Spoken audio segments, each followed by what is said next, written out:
I want to take a moment to begin this video and talk about this struggle we're having with this channel. It's really kind of the way that gun channels are interacting with Google and YouTube is affecting us, and it's affecting our ability to be able to produce content. So I want to take a moment and just ask you support us on Patreon, where a lot of the content we can't put here is going, and it supports this ministry.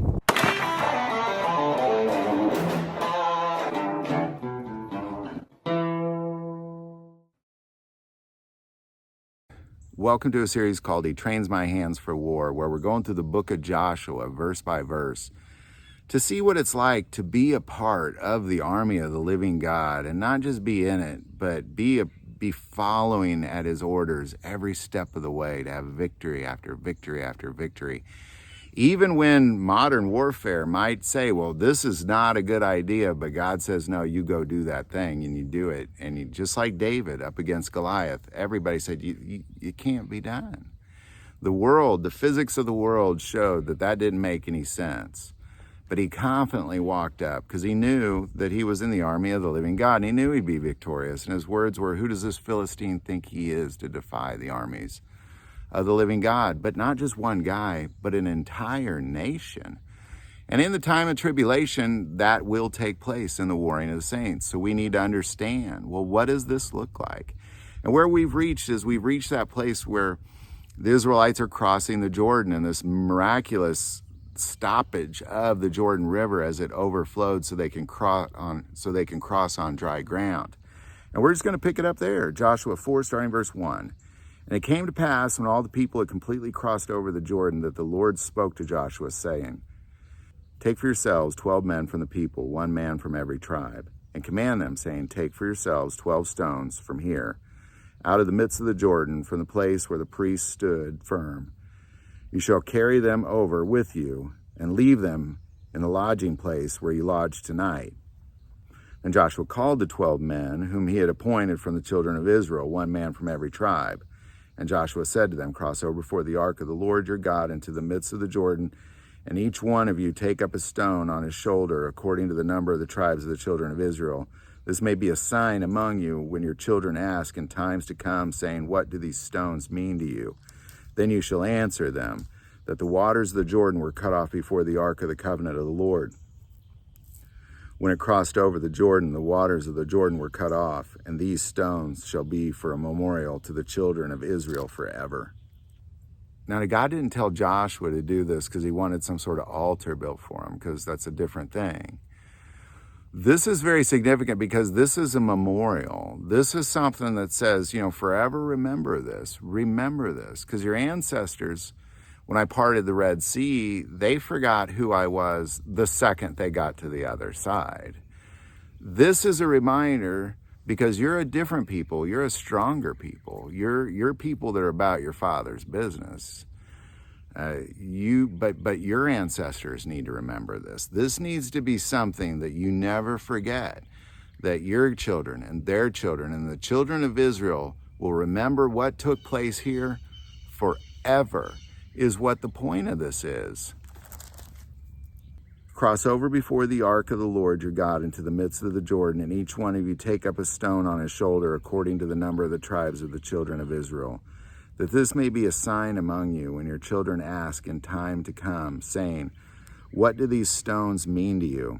Then you shall answer them that the waters of the Jordan were cut off before the ark of the covenant of the Lord when it crossed over the Jordan. The waters of the Jordan were cut off, and these stones shall be a memorial to the children of Israel forever. I believe it's extremely important that we remember things that God has done in our lives, because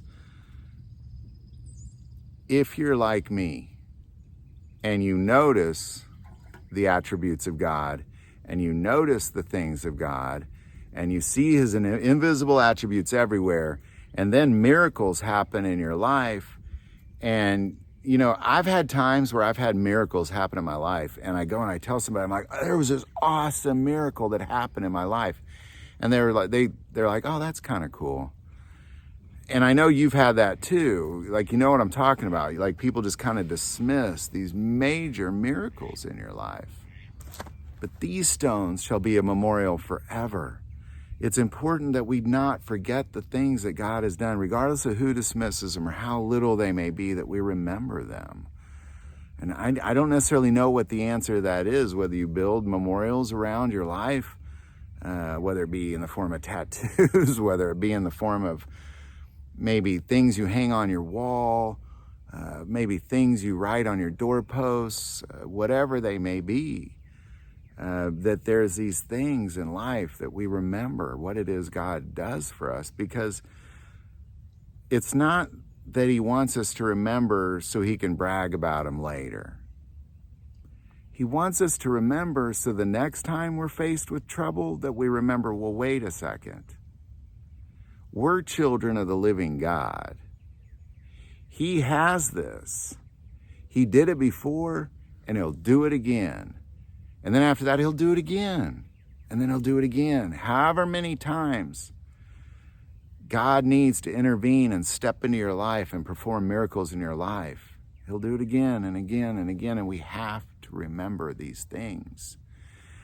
Somehow, because as I'm getting older, memories of the past become foggier and foggier.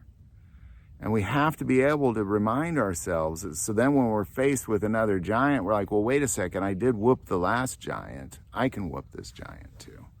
Instead of being like, oh my God, look how big that giant is. This is horrifying. Let me run. But we have to remember, we're in the army of the living God. And not only do we have these miracles that we can look back on and have memorials of when we face times of tribulation, but we also have prophetic promises. We have promises in the Word of God that, well, this is going to happen, so I know that's going to happen. That's why it's so important to study Revelation and Joshua, both, so we can confidently know what it's like to stand and walk forward into adversity, but also know, well, I'm confident because prophecy has shown me that this thing is going to happen, and I know it's going to happen. This generation of Israelites confidently crossed the Jordan River. And like their parents, they could not do that. Their parents could not achieve that because they were cowards. They were too afraid what was over there. But something that this generation had was they believed in the prophecy. They believed in the prophecy of Abraham, that the promise that this is theirs. The thing that went from their ancestors, the prophecy that went way back, generations, thousands of years before them, that this was their promise and they were going to walk into it. We have a promise of the New Jerusalem, and we can walk into this time of tribulation and be successful in the warring of the saints only if we have this. So I hope this video helps. Any thoughts or insight, definitely put it below. If you like this video, click like and subscribe. Feel called to support this channel with Patreon. That link is also below.